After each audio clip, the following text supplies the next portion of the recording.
لوگوں کا جی چاہتا وہ ان کے ہاں آئے اور تقریبات میں شریک ہو، مگر وہ شاہینہ سے لپٹ کر منہ بسور کر کہہ دیتی، ممی میرا دل نہیں چاہتا۔ وہ اس انداز سے کہتی کہ وہ بے بس ہی ہو جاتی۔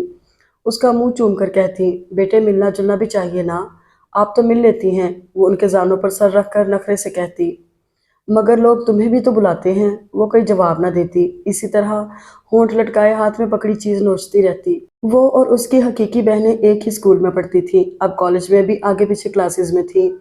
شہر کا بہترین کالج تھا، اعلیٰ گھرانوں کی لڑکیاں وہاں آتی تھیں، مگر کالج میں بھی وہ بے حد نمایاں نظر آتی تھی۔ اس کی تینوں بہنوں نے سہیلیوں کو بتایا تھا کہ وہ ان کی حقیقی بہن ہے۔ لڑکیاں حیران ہوتی تھیں کہ وہ ان کی حقیقی بہن تو ہے تو ان سے اتنا الگ کیوں رہتی ہے، ان کی گاڑیاں الگ الگ کیوں ہیں اور مختلف سمتوں میں کیوں جاتی ہیں۔ بہرحال انہوں نے وضاحت کر دی تھی۔ ویسے وہ بھی اپنی بہنوں سائرہ، حمیرہ، ماہرہ میں جھلک ضرور مارتی تھی، مگر ان سے ہر انداز میں مختلف اور الگ تھلگ۔ سردیوں میں جب وہ کالج کے احاطے میں بیٹھی کسی کتاب میں گم ہوتی اور اس کی ناک میں پڑی ہیرے کی لونگ سورج کی تیز روشنی میں منعکس ہوتی تو وہاں بیٹھی لڑکیاں مبہوت ہو کر اسے تکا کرتی۔ قدم قدم پر خود کو اہم دیکھ کر اس میں حد سے زیادہ سرد مہری اور بے نیازی آتی گئی۔ اسے خود اندازہ تھا کہ وہ کیا ہے۔ اس نے شاپنگ سینٹر میں جا کر جانا تھا کہ لوگ کس طرح آگے بچ بچ کر چیزیں دکھاتے ہیں۔ لوگوں کا مڑ مڑ کر دیکھنا اس کو خوب احساس دلاتا تھا۔ اس کے باوجود وہ خود کو بے حد سادہ رکھتی تھی۔ سروقامت ہونے کے ساتھ ساتھ اس کے بال بھی بے حد دلکش تھے، لامبے، گھنے اور چمکدار۔ خدا نے بڑی فرصت سے بنایا تھا۔ رشتے تو اس کے اس وقت سے آنے شروع ہو گئے تھے جب وہ پالنے میں تھی۔ اب خاندان میں سے تو خیر کسی نے بھی ہمت نہیں کی تھی، البتہ غیر بہت آتے تھے۔ سائرہ کے فائنل کرتے ہی شادی کی تاریخ ٹھہر گئی۔ خالہ ہونے کے ناطے شاہینہ کو تو اہمیت سے جانا تھا۔ انہوں نے اسے وقت کی نزاکت اور اہمیت سمجھاتے ہوئے آخر کار رام کر لیا تھا۔ یہ پہلی شادی تھی جس میں وہ اہتمام سے شریک ہو رہی تھی۔ آخر اس کی حقیقی بہن کی شادی تھی۔ شاہینہ نے اس کے بے حد حسین ملبوسات تیار کرائے تھے۔ جب وہ شاہینہ کے ہمراہ پورچ میں اتری تو سب نے خندہ پیشانی سے اس کا استقبال کیا۔ وہ بھی رواداری سے مسکرائی۔ بچپن کی طرح اسی طرح شاہینہ کے ساتھ چپکی ہوئی تھی۔ لڑکیوں نے ڈھولک گیت گائے، وہ اسی طرح خاموش بیٹھی رہی۔ پھوپھی جان کی شبانہ نے اسے بھی دعوت دی کہ وہ بھی گائے، مگر اس نے انکار کر دیا۔ تب شبانہ نے اس کا ہاتھ پکڑ کر کھینچا، ارے پھول آؤ نا۔ پھول نے ایک دم ہاتھ کھینچ لیا، ارے بھی کیا بدتمیزی ہے، آپ تو بالکل آؤٹ آف مینرز ہیں۔ پھول کے ساتھ کب کسی نے بے تکلفی کی تھی؟ اس نے شبانہ کو بری طرح جھاڑ دیا۔ شبانہ تو خفیف سی ہو کر رہ گئی۔ سب ایک دم خاموش ہو گئے تھے۔ پھول اسی طرح بیٹھی تھی جیسے کچھ ہوا ہی نہیں۔ رات کو شاہینہ جانے لگی تو وہ بچوں کی طرح بسور کر ہمراہ چلنے کو کہنے لگی۔